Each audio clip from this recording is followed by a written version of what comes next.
Sodium અને potassium જેવી ધાતુઓને કેરોસીનમાં રાખવામાં આવે છે. શું કામ કેરોસીનમાં રાખવામાં આવે છે? ઘણા હખણા નો રહેતો એવું હોય ને, શું કરે ઘણા હખણા નો રહે, બેસાડવા પડે કોઈ જગ્યાએ બેસાડીને કઈક એમને આપીને. ધાતુમાં કેટલીક એવી હોય છે હખની નો બે હારી જગ્યાએ નો રાખે. શું કામ રાખે કેરોસીનમાં? બધી ધાતુમાં બે ધાતુ છે લખડખોટી છે કે જે ખુલ્લી રાખી શકાતી નથી, પાણીમાં રાખી શકાતી નથી. ખુલ્લી રાખો તો પ્રક્રિયા કરે, પાણીમાં રાખો તો પ્રક્રિયા કરે. છેવટે એને કેરોસીનમાં ડુબાડી દેવામાં આવે, ત્યાં હરખી રહે. અને બેનું નામ એ જુઓ કેવું છે ખબર છે? નાક છે, નાક. સોડિયમ એટલે એને, પોટેશિયમ એટલે કે. એટલે આપણે એમ કહેવાનું કે નાકને કેરોસીનમાં રાખવામાં આવે છે.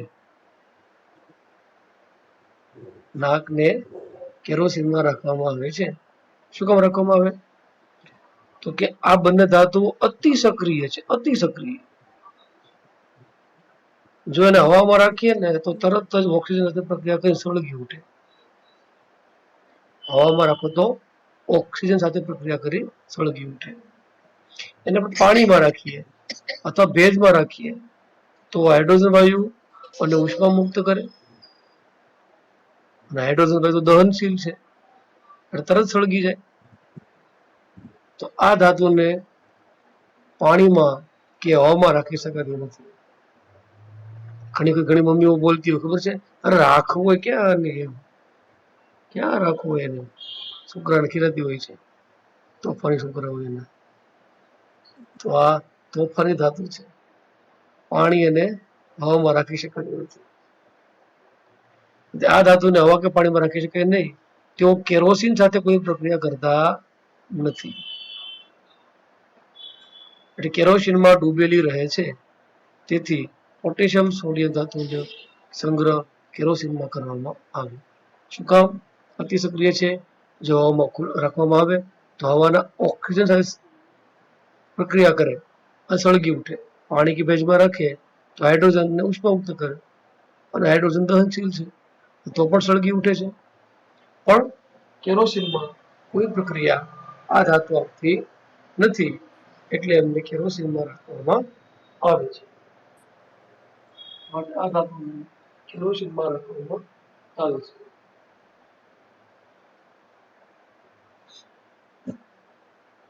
નેક્સ્ટ પ્રશ્ન જોઈએ.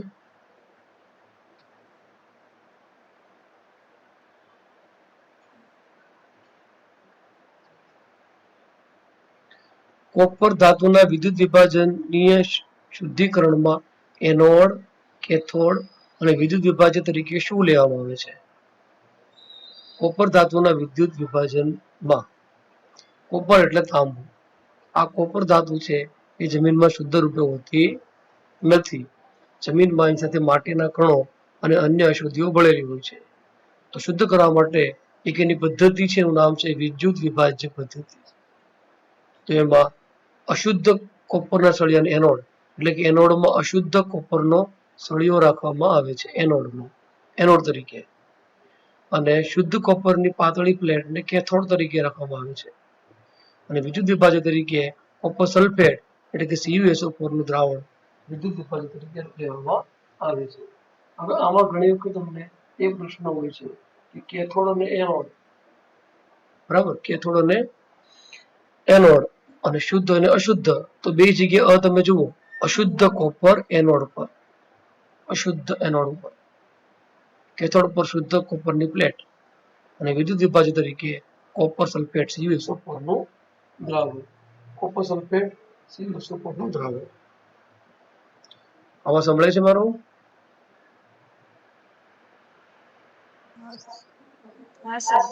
ઓકે.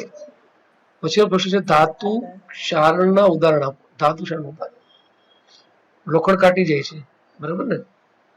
ગમે તેવું લોખંડ હોય, ભેજ લાગે એટલે શું થાય? કાટી જાય છે. તો માત્ર લોખંડ નહીં, હવે તો ઘણી બધી ધાતુઓ છે એને ક્ષાર લાગે છે. તો કઈ કઈ ધાતુ હોય છે? જેમ કે ચાંદીની વસ્તુઓ હવામાં લાંબો સમય ખુલ્લી રહે તો કાળી પડી જાય છે. આ માટેનું કારણ સિલ્વર સલ્ફાઇડ ને બનવાને કારણે આવે છે. તમે બી જોતા હશો કે તમારા માટે ઝાંઝર હે ને તમે પહેરો છો એ થોડા સમય પછી કાળા પડી જાય છે, થાય છે ને આવું.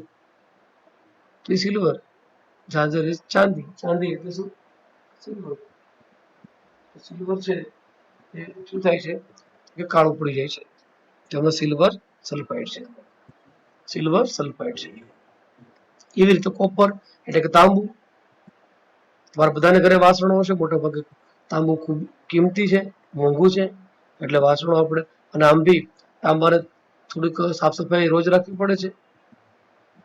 ખાટા પદાર્થો હોય, દહીં, છાશ, એ તો તાંબાના વાસણો ભરી શકાય નહીં. તો આ બધા કારણે તાંબાના વાસણો આપણે ઉપયોગ નથી કરતા, પણ હવે અત્યારે પૂજાની અંદર વાપરે છે.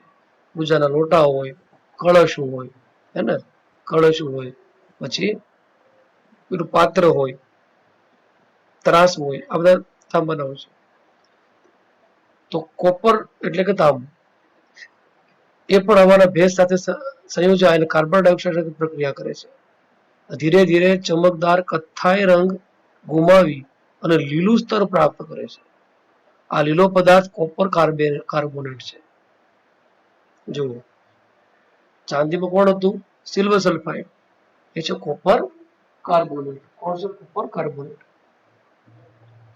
આમ તમે જુઓ તો ખરેખર રિયલમાં તાંબુ છે એનો રંગ કેવો હોય છે? તો કે કથ્થાઈ રંગનો, ચમકદાર કથ્થાઈ રંગનો. તમે બરાબર એને સાફ કરો પીતાંબરીથી, એકદમ ચમકે છે ને. થોડા દિવસોમાં પાછું કેવું થઈ જાય? થોડા દિવસોમાં કાળાશ પડતું થઈ જાય છે, સ્તર ગુમાવે, જે લીલાશ પડતું બને છે. કોપર કાર્બોનેટ પદાર્થ બનાવે છે. લોખંડને ભેજવાળી હવામાં લાંબો સમય ખુલ્લું રાખીએ તો લોખંડ પર કથ્થાઈ રંગનું સ્તર જામે, જેને કાટ કહે છે. શું કહે છે? કાટ. કાટ કહે છે.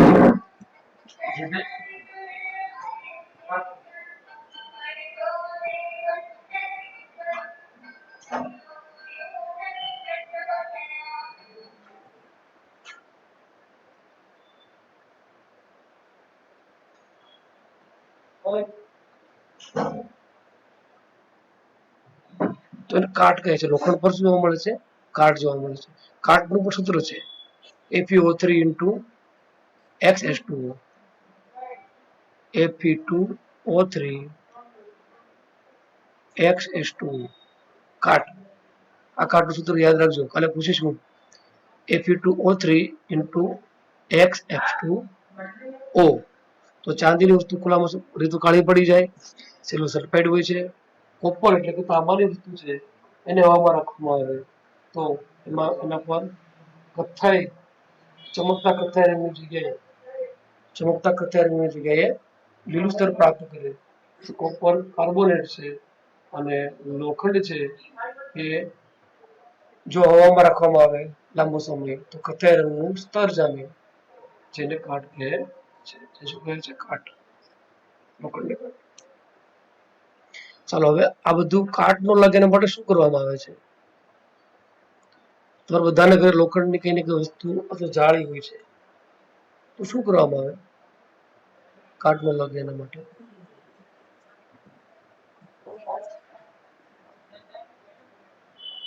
લોખંડની વસ્તુ હોય એને કાટ નો લાગે એના માટે શું કરવામાં આવે? તો કે હવા નો લાગે, પાણી નો લાગે એના માટે એને કલર કરવામાં આવે. શું કામ છે? કલર. આ સૌથી પ્રચલિત પદ્ધતિ છે, કલર. કલર કરી દો એટલે લોખંડ ને હવા નો લાગે, જેથી કરીને કાટે નહીં. અથવા તો એને તેલ લગાવવામાં આવે તો પણ, તેલ લગાવવામાં આવે તો પણ. તો ધાતુ ક્ષારના ઉદાહરણ આપણે જોયા. મિશ્ર ધાતુ એટલે શું? ઉદાહરણ આપો. જુઓ, અહીં આપણે જોયું કે લોખંડ છે એને હવામાં ખુલ્લી રહે તો કાટી જાય છે, પણ લોખંડ મજબૂત ધાતુ છે. તાંબુ છે એને પણ કાટ લાગે છે, પિત્તળને કાટ લાગે છે. તો મિશ્ર ધાતુ એટલે બે થી વધુ ધાતુને ભેગી કરવામાં આવે, ઓગાળીને, અને એમાંથી છે એ વાસણો બનાવવામાં આવે તો એને મિશ્ર ધાતુ કહેવામાં આવે છે. ઘરે આપણે જે સ્ટીલ વાપરીએ છીએ એ સ્ટીલ એ મિશ્ર ધાતુ છે. શું છે? એક ધાતુ નથી. સ્ટીલની અંદર 3 ધાતુ આવેલી છે. તો જો પ્રાથમિક ધાતુને ઓગાળી નિશ્ચિત પ્રમાણમાં અન્ય ધાતુ કે અધાતુને ઓગાળી બનેલા સમાંગ મિશ્રણને ઠંડુ પાડવાથી મિશ્ર ધાતુ બને. પ્રાથમિક જે ધાતુ હોય છે એ ધાતુને પીગાળી એમાં માપ હોય કે કેટલા પ્રમાણમાં કઈ ધાતુ લેવી એટલે નિશ્ચિત પ્રમાણમાં અન્ય ધાતુ અથવા અધાતુને ભેળવવામાં આવે અને જે મિશ્રણ છે એને ઠંડુ પડે તો એ મિશ્રણને શું કહેવામાં આવે? મિશ્રણને મિશ્ર ધાતુ કહેવામાં આવે. શું કહેવામાં આવે? મિશ્ર ધાતુ. હવે જો અહીં કેટલાક ઉદાહરણ આપ્યા છે. જેમ કે પિત્તળ છે, પિત્તળ અને કાંસુ. પિત્તળ અને કાંસુ એ તાંબાની મિશ્ર ધાતુ છે. તાંબાની મિશ્ર ધાતુ છે. એટલે કે પિત્તળ અને કાંસુ એ તાંબામાંથી બને છે.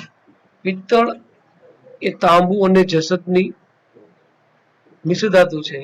કાંસુ એ તાંબુ અને કલાઈની મિશ્ર ધાતુ છે. પિત્તળ છે શેમાંથી બને છે? તાંબુ અને જસતમાંથી.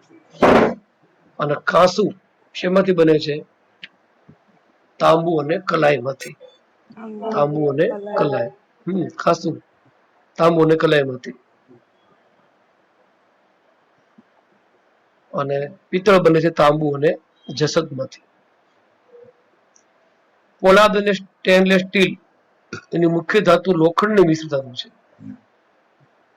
પોલાદ એ લોખંડ અને કાર્બનની, જો પોલાદ શેમાંથી બને છે? લોખંડ અને કાર્બનમાંથી. લોખંડ અને કાર્બનમાંથી.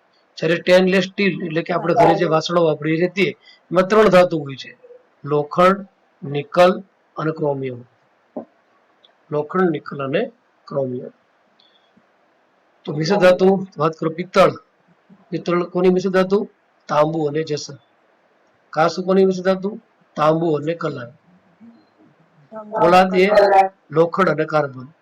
અને સ્ટેનલેસ સ્ટીલ ઘરે સ્ટીલના વાસણો છે શેમાંથી બને છે? લોખંડ, નિકલ અને ક્રોમિયમ. લોખંડ, નિકલ અને ક્રોમિયમ. લોખંડ, નિકલ અને ક્રોમિયમ એની મિશ્ર ધાતુ છે.